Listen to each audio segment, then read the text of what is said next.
Good day, YouTube, and welcome to another episode of the Albino Rhino Beer Review. You have the Rhino, by his lonesome. I'm drinking a beer. I'm drinking a beer that I've been wanting to get for a while. Basically, just by the name. It's from Tree Brewing Company. You don't have to worry about this in my house, because anytime there is one of these in my house, it gets a drink. Do you have a thirsty beaver? Because if you have a thirsty beaver, I have something to fill it up with some liquid. Anyway, Thirsty Beaver Amber Ale. I've loved the name of this beer. It's made me giggle every single time I've seen it, because I'm that lowbrow. I love how it's just a horribly done cartoon of a beaver drinking out of a horribly done cartoon of a beer bottle. A beer glass. Tree Brewing makes some okay beers. Never anything for me that's over the top or anything for me that's really, really spectacular, but usually fairly good drinking beer. So what I'm hoping for out of this is a nice, easy drinking amber ale. 5% alcohol by volume. Just got the regular Tree Brewing cap. Let's pour it into my stiffed Engelzell Trappist glass that I've chipped and will now need to buy a new glass for. Again, at least the chip is on the outside so I can use it a few times before I end up getting rid of it. I might get some clear nail polish and fill the chip up just so that it's still usable for a while. Now that shows that there's some residue in the bottom of the glass. That's soap residue from last time I cleaned it.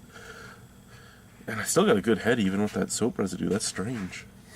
Anyway, it looks beautiful in the glass. It is a nice amber color, but right at the beginning of the amber spectrum. Nice head. Head's a little off-white. Looks really nice. Smell?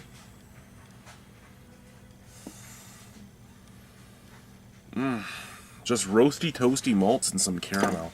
It smells exactly like what you want from a red ale. Let's try it. There's nothing else to talk about on the smell. Cheers.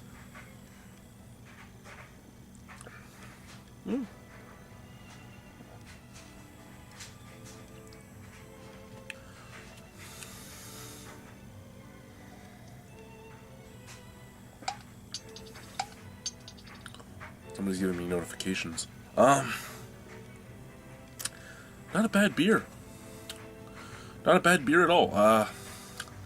Not spectacular in any way, just a little bit of roasty bitterness on the background.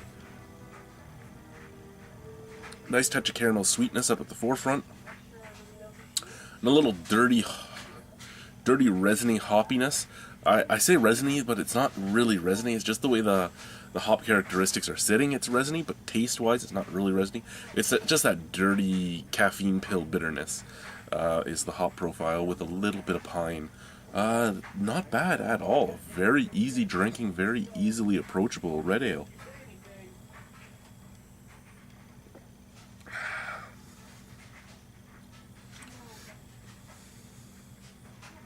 I'm actually quite fond of this.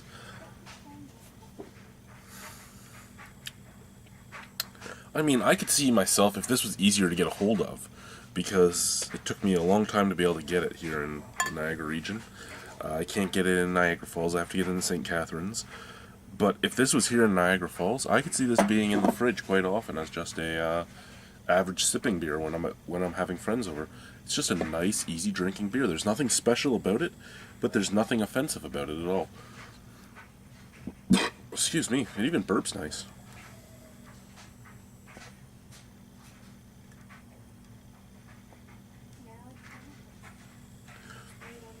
Yeah, 5% alcohol, and I could put these back.